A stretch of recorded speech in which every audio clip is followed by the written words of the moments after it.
চতুৰ্থ শ্ৰেণীৰ সংস্কৃত পাঠ্যপুথি দেৱবাণী সংস্কৃতম শংকৰদেৱ শিশু বিদ্যা নিকেতনসমূহৰ 2026 চনত সলনি কৰা সংস্কৃত পাঠ্যপুথি দেৱবাণী সংস্কৃতমৰ চতুৰ্থ শ্ৰেণীৰ আজি সপ্তম পাঠ সুভাষিতানি আগবঢ়োৱা হৈছে। অসমীয়া অনুবাদ কোৱা হৈছে। শ্লোকবোৰ কেনেধৰণে পঢ়া হয় তাক দেখুওৱা হৈছে। গতিকে ভিডিঅ'টো আৰম্ভণিৰ পৰা শেষলৈকে চাবা আৰু লাইক কমেণ্ট কৰি কেনে লাগিছে জনাবলৈ নেপাহৰিবা।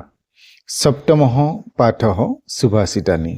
প্ৰথম সুভাষিত আছে আকাশাত পতিতং তুয়ং যথা গচ্ছতি সাগৰম সৰ্বদেৱ নমস্কাৰঃ কেশৱং প্ৰতি গচ্ছতি।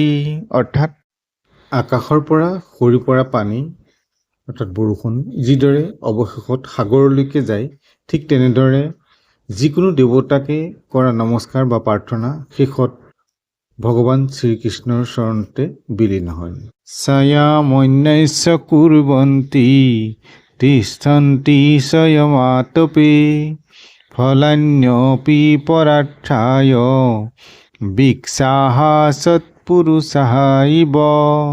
ইয়াৰ অৰ্থ হ'ল গছে নিজে ৰ'দত থাকি আনক ছাঁ দিয়ে আৰু ইয়াৰ ফলবোৰো আনৰ বাবেই উৎপন্ন কৰে। সঁচাকৈয়ে গছবোৰ সৎ পুৰুষ বা মহৎ লোকৰ দৰে হয়, যিয়ে সদায় আনৰ কল্যাণ কৰে। অষ্টাদশ পুৰাণেষু ব্যাসস্য বচনদ্বয়ম পৰোপকাৰঃ পুণ্যায় পাপায় পৰপীড়নম। অৰ্থাৎ মহৰ্ষি বেদব্যাসৰ 18খন পুৰাণৰ মূল সাৰাংশ দুটা বাক্যতে নিহিত হৈ আছে। পৰোপকাৰ কৰিলে পুণ্য অৰ্জন হয় আৰু আনৰ কষ্ট বা পীড়া দিলে পাপ হয়।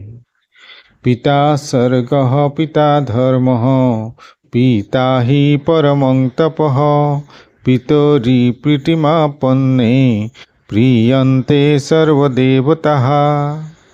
পিতাই হ'ল স্বৰ্গ, পিতাই ধৰ্ম আৰু পিতাই হ'ল পৰম তপস্যা। পিতা সন্তুষ্ট হ'লে বিশ্বৰ সকলো দেৱ দেৱীয়ে সন্তুষ্ট হয়।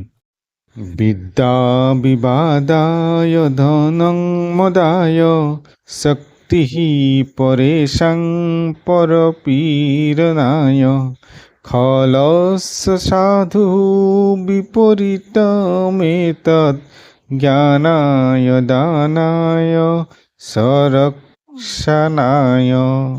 দুষ্ট বা খল লোকৰ বিদ্যা সদায় তৰ্ক বিতৰ্কৰ বাবে, ধন অহংকাৰ কৰাৰ বাবে আৰু শক্তি আনক কষ্ট দিয়াৰ বাবে ব্যৱহাৰ হয়। কিন্তু সজ্জন বা সাধু লোকসকলৰ ক্ষেত্ৰত ইয়াৰ সম্পূৰ্ণ বিপৰীত হয়।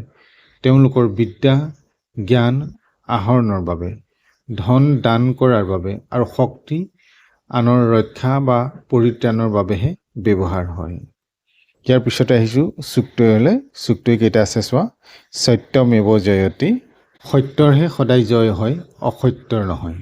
শ্ৰদ্ধাৱান লভতে জ্ঞানং। শ্ৰদ্ধাশীল ব্যক্তিয়ে জ্ঞান লাভ কৰিব পাৰে। সংসৰ্গজা দোষ গুণাঃ ভৱন্তি। সংগতি বা সংগৰ পৰাই দোষ আৰু গুণৰ সৃষ্টি হয়। সহসা বিদহিত ন ক্ৰিয়ামহ। হঠাতে বা অবিবেচকভাৱে কোনো কাম কৰিব নালাগে। বিদ্যা বিনয়েন শুভতে। বিদ্যা বিনম্ৰতাৰ দ্বাৰাহে শোভা হয়। পৰোপকাৰাৰ্থম ইদম শৰীৰম। এই মানৱ শৰীৰটো পৰৰ উপকাৰৰ বাবেহে উৎসৰ্গিত। আজিলৈ পাঠ ইমানতে সামৰিছোঁ। পৰৱৰ্তী নতুন পাঠ লৈ তোমালোকৰ মাজলৈ আহিম। চেনেলটো চাই থাকিবা। পুনৰ কৈছোঁ, চেনেলটোত যদি নতুন এবাৰ ছাবস্ক্ৰাইব কৰি বেল আইকনটো প্ৰেছ কৰিলে পৰৱৰ্তী পাঠসমূহ লগে লগেই লাভ কৰিবা। নমো নমঃ।